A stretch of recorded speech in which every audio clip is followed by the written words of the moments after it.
ହୁଅନ୍ତୁ। ମ୍ୟାଡାମ କଣ କହିବେ ଆଜି ବିଶ୍ୱ ପ୍ରସିଦ୍ଧ ମହାବାରୁଣୀ ଯାତ୍ରା ହଉଛି ଏଇନି ଆପଣ ଏ ଜାଗାକୁ ଆସିଛନ୍ତି ଆପଣଙ୍କୁ କେମିତି ଲାଗୁଛି ଆପଣ କେଉଁ ଜାଗାରୁ ଆସିଛନ୍ତି ବିପଦ ଆପଣ ଜଣେଇବେ କି? ପ୍ରଥମେ ମୁଁ ନମସ୍କାର ଜଣାଉଛି। ଆଉ ଆମେ ଆସିଛୁ ଏଠି ବାରୁଣୀ ଯାତ୍ରା ହଉଛି, ଏଇଟା ବର୍ଷକୁ ଥରେ ହୁଏ। ଆମେ ଦାରିଙ୍ଗବାଡି ବ୍ଲକରୁ ଆସିଛୁ ବ୍ରେଓଡି ଗ୍ରାମରୁ।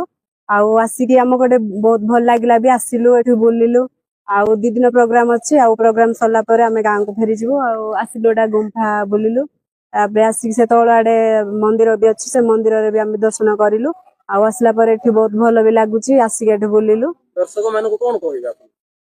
ଆଉ ମୁଁ ତାଙ୍କୁ ଖାଲି ଏତିକି ଜଣେଇବାକୁ ଚାହେଁ ଯେ ସେମାନେ ବି ଆସନ୍ତୁ ଏଠିକି, ବୁଲିକି ଯାଆନ୍ତୁ।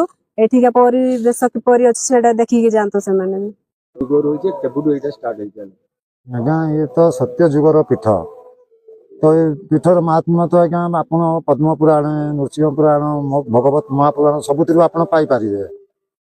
ତାପରେ ଆମେ ପାହାଡ଼ ଶହ ଶହ ସଂଖ୍ୟାରେ ଆଜି ଉପସ୍ଥିତ ଅଛନ୍ତି ଏଠାରେ ସାରା ଓଡ଼ିଶାର ଲୋକ, ଗଞ୍ଜାମ, ଗଜପତି, କନ୍ଧମାଳ ଜିଲ୍ଲାରୁ ଆଜି ଭକ୍ତ ସୁଅ ଛୁଟିଛି ଏଇଠି। ତେଣୁ ଏଟା ତୀର୍ଥସ୍ଥଳୀ ବୋଲି ଆକୁ ପୁରାଣରେ ବର୍ଣ୍ଣିତ କରାଯାଇଛି ଯେ ଗଙ୍ଗାଙ୍କ 1000 ବର୍ଷରେ ବଡ ବୋଲି ଋଷିକୁଲ୍ୟା ତୀର୍ଥକୁ ପୁରାଣରେ ଭୁରି ଭୁରି ପ୍ରଶଂସା କରାଯାଇଛି। ତେଣୁ ଏ ଜାଗାକୁ ଏଇ ଚୈତ୍ର ମାସ ଶୁକ୍ଳ ପକ୍ଷରେ ଯୋଉ କାର୍ଯ୍ୟକ୍ରମ ଅନୁଷ୍ଠିତ ହଉଛି, ତେଣୁ ସମସ୍ତେ ଭକ୍ତ ସୁଅ ଛୁଟି ଆସନ୍ତି ଏଠାକୁ ଦର୍ଶନ କରିବା ପାଇଁ।